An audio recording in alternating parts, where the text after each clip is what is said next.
You will hear a number of different recordings, and you will have to answer questions on what you hear. There will be time for you to read the instructions and questions, and you will have a chance to check your work. All the recordings will be played once only. The test is in 4 sections. At the end of the test, you will be given 10 minutes to transfer your answers to an answer sheet. Now turn to Section 1. Section 1.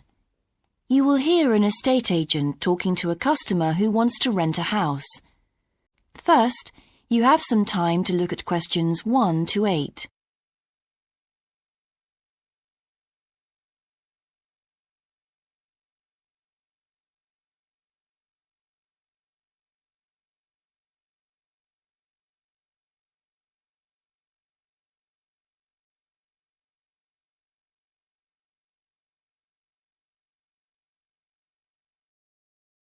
Now we shall begin. You should answer the questions as you listen, because you will not hear the recording a second time.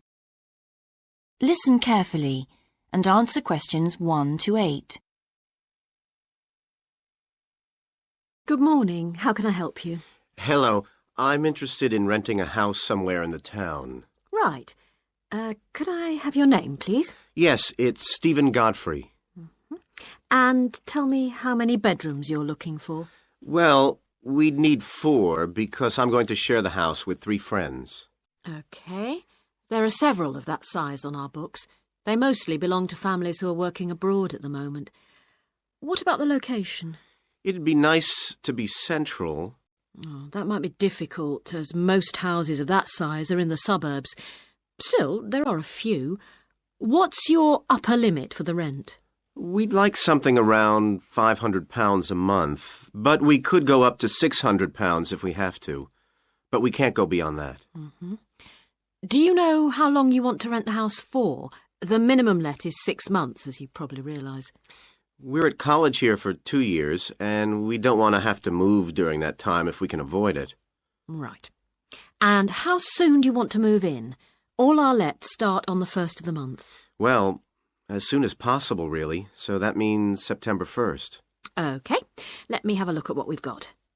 We have photographs of all the houses on our book, so you can get an idea of what they're like. There's this one in Oakington Avenue at £550 a month, combined living room and dining room with a separate kitchen.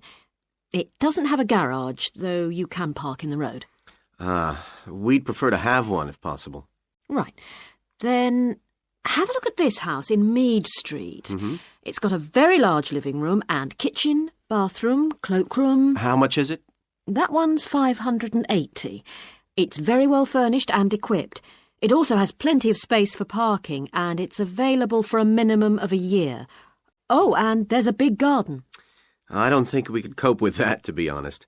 We'll be too busy to look after it. OK. Then there's this older house in Hamilton Road. Living room, kitchen, diner, and it has a study. £550 a month. That looks rather nice. But whereabouts in Hamilton Road? Towards the western end. Oh, that'll be very noisy. I know the area. Yes, it's pretty lively, but some people like it, though. Well, what about this house in Devon Close? That looks lovely. There's a big demand for houses in that area, so prices tend to be quite high. But this one hasn't been decorated for a few years, which has kept the rent down a bit. It's got a living room, dining room and small kitchen, and it's £595 a month. I think it would suit you from what you've said. It sounds fine. Before you hear the rest of the conversation, you have some time to look at questions 9 and 10.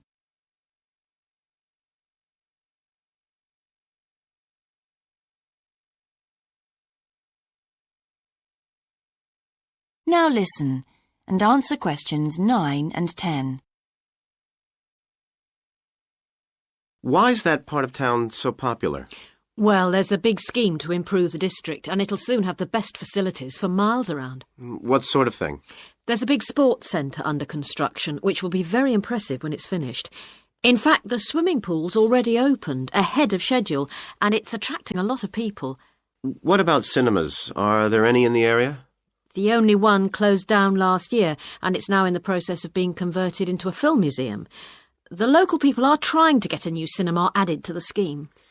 I think I heard something about a plan to replace the existing concert hall with a larger one. Ah, that's due to start next year. Well, it sounds an interesting area to live in. Could I go and see the house, please? Yes, of course. That is the end of section 1. You now have half a minute to check your answers.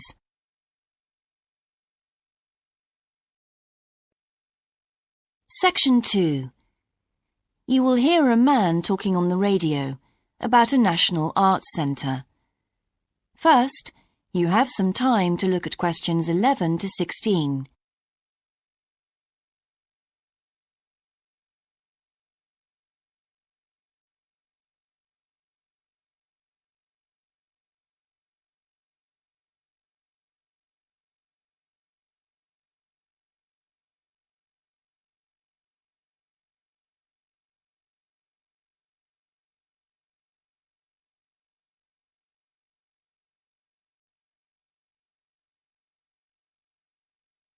Now listen carefully and answer questions 11 to 16. Hello, and welcome to Focus on the Arts. I'm your host, Dave Green, and this is your very own local radio programme. Every Friday evening, we put the spotlight on different arts and culture facilities and look at the shows and events that are on offer in the coming week. And today, the focus is on the National Arts Centre. Now, if you don't already know it yourself, I'm sure you've all heard of it. It's famous throughout the world as one of the major venues for classical music. But did you know that it's actually much more than just a place to hear concerts? The centre itself is a huge complex that caters for a great range of arts. Under a single roof it houses concert rooms, theatres, cinemas, art galleries and a wonderful public library, as well as service facilities including 3 restaurants and a bookshop. So, at any one time, the choice of entertainment there is simply enormous. So, how did they manage to build such a big arts complex right in the heart of the city? Well, the area was completely destroyed by bombs during the war in 1940. So the opportunity was taken to create a cultural centre that would be what they called the city's gift to the nation. Of course, it took a while for such a big project to get started, but it was planned in the 60s, built in the 70s, and eventually opened to the public in 1983. Ever since then, it has proved to be a great success. It's not privately owned, like many arts centres, but is still in public hands. It's run by the City Council. Both our National Symphony Orchestra and National Theatre Company were involved in the planning of the project, and they're now based there, giving regular performances every week. And as the centre is open 363 days of the year, there are plenty of performances to choose from. Before you hear the rest of the broadcast, you have some time to look at questions 17 to 20.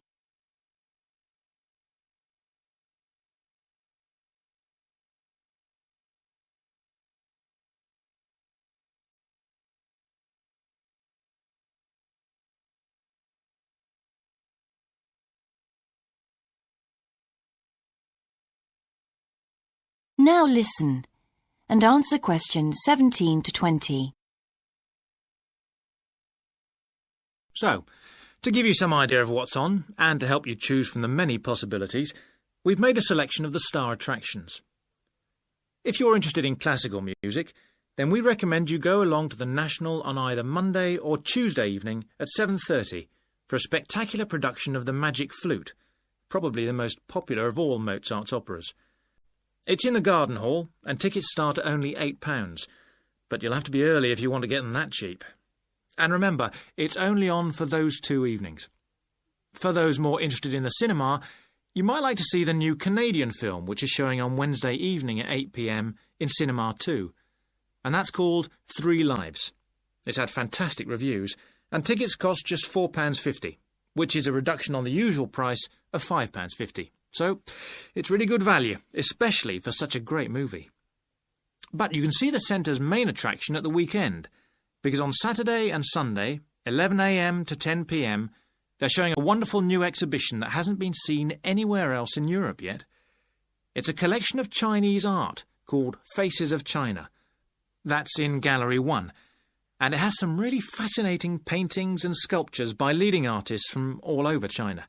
And the good news is that it's completely free, so don't miss it.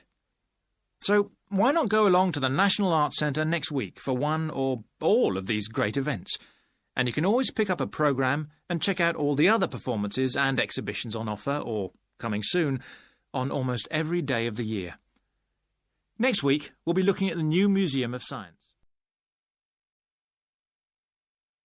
That is the end of Section 2. You now have half a minute to check your answers.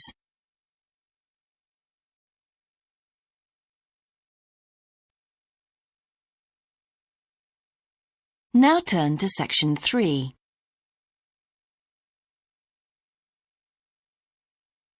Section 3.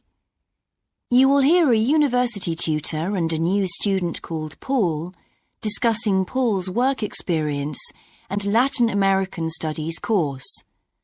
First, you have some time to look at questions 21 to 26.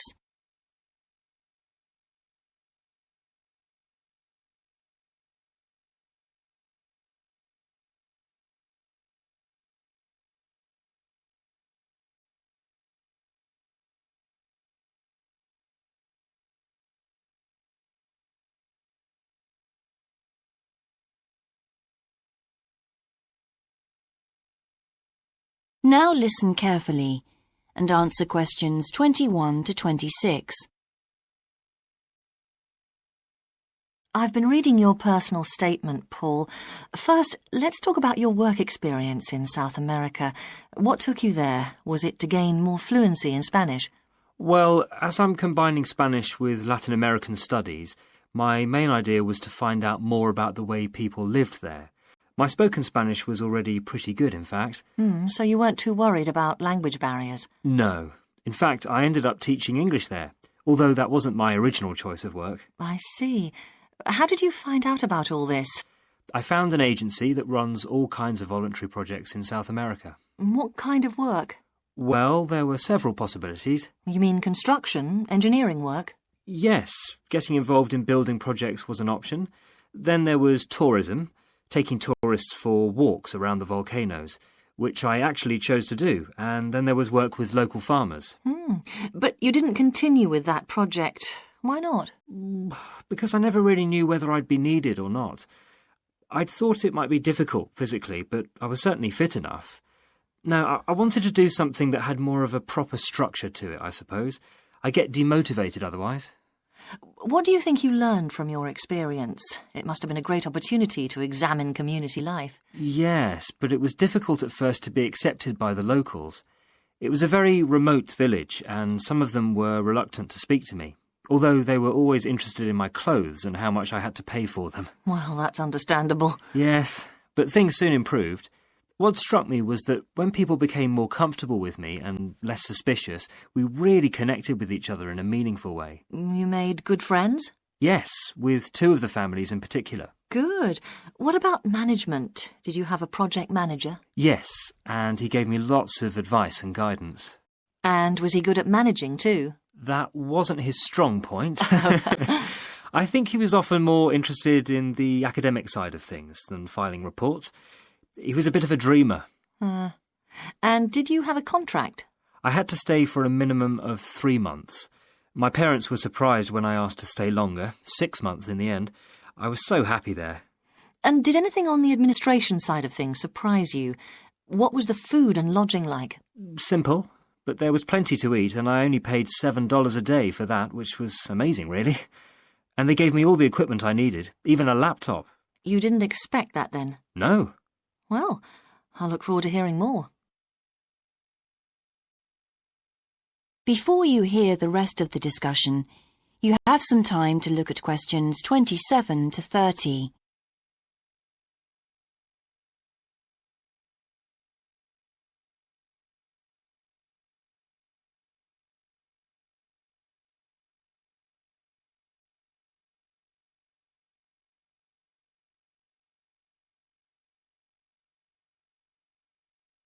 Now listen and answer questions 27 to 30. But now let's look at these modules. You'll need to start thinking about which ones you'll definitely want to study. The first one here is Gender Studies in Latin America. It looks at how gender analysis is reconfiguring civil society in Latin America. Women are increasingly occupying positions in government and in other elected leadership positions in Latin America. I think you'd find it interesting. If it was to do with people in the villages rather than those in the public sphere, I would. OK. What about second language acquisition? Do you think I'd find that useful? Well, you've had some practical experience in the field. I think it would be. I hadn't thought about that. I'll put that down as a definite then. OK. What about Indigenous women's lives? That sounds appropriate. I thought so too, but I looked at last year's exam questions and that changed my mind. Don't judge the value of the course on that. Maybe talk to some other students first, and we can talk about it again later. OK. Yes, and lastly, will you sign up for Portuguese lessons? My Spanish is good, so would I find that module easy? Not necessarily. Some people find that Spanish interferes with learning Portuguese, getting the accent right too. It's quite different in a lot of ways.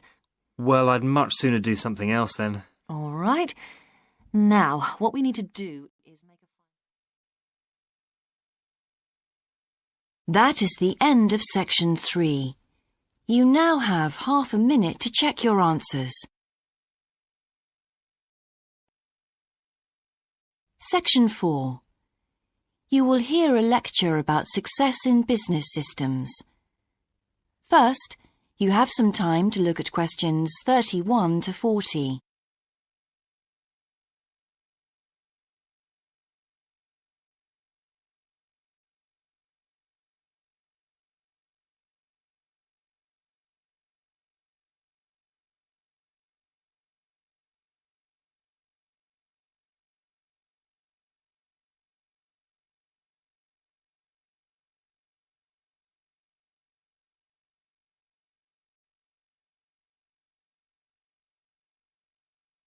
Now listen carefully and answer questions 31 to 40.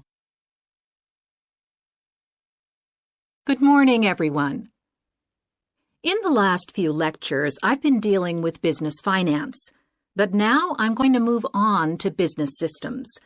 And in today's lecture, I'm going to talk about what can go wrong when businesses try to copy their own best practices.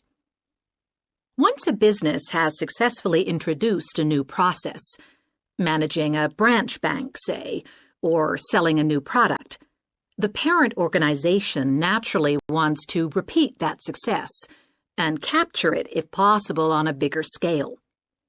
The goal, then, is to utilize existing knowledge and not to generate new knowledge. It's a less glamorous activity than pure innovation, but it actually happens more often, as a matter of fact. However, surprisingly, getting things right the second time is not necessarily any simpler than it was the first time.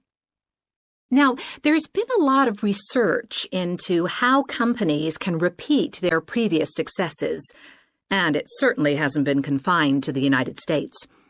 It seems that most large industries are trying to repeat their own successes and manage the knowledge they've acquired. But even so, it has been shown that the overwhelming majority of attempts fail.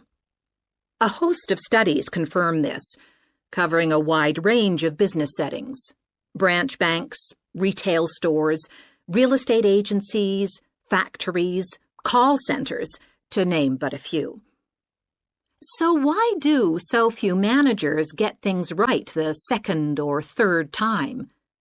Let's consider one reason for failure: placing too much trust in the people who are running the successful operation, the experts, shall we say.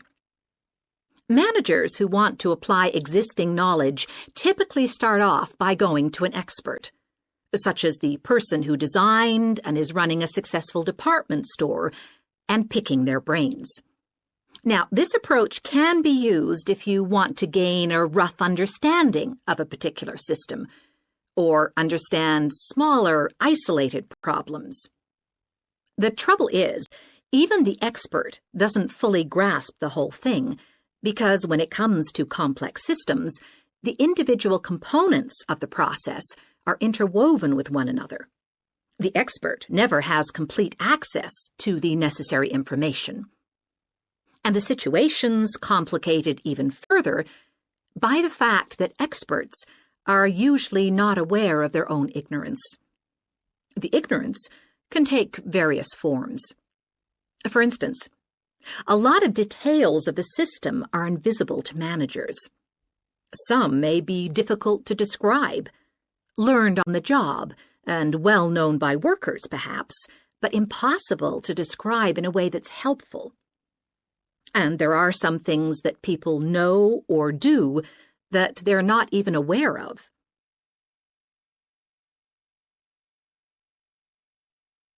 Now, let's consider two types of mistake that can occur when a manager actually starts to set up a duplicate system to replicate a successful process. Firstly, perhaps he forgets that he was just trying to copy another process and starts trying to improve on it.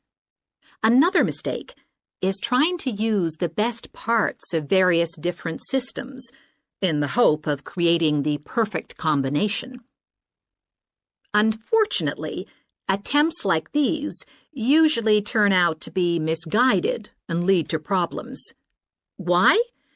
Well, for various reasons. Perhaps there weren't really any advantages after all, because the information wasn't accurate. Or perhaps the business settings weren't really comparable. More typically, the advantages are real enough, but there are also disadvantages that have been overlooked. For example, the modifications might compromise safety in some way. So, what's the solution? Well, I don't intend to suggest that it's easy to get things right the second time. It's not. But the underlying problem has more to do with attitudes than the actual difficulty of the task, and there are ways of getting it right. These involve adjusting attitudes, first of all. Being more realistic and cautious, really. Secondly, they involve exerting strict controls on the organizational and operational systems. And this, in turn, means copying the original as closely as possible.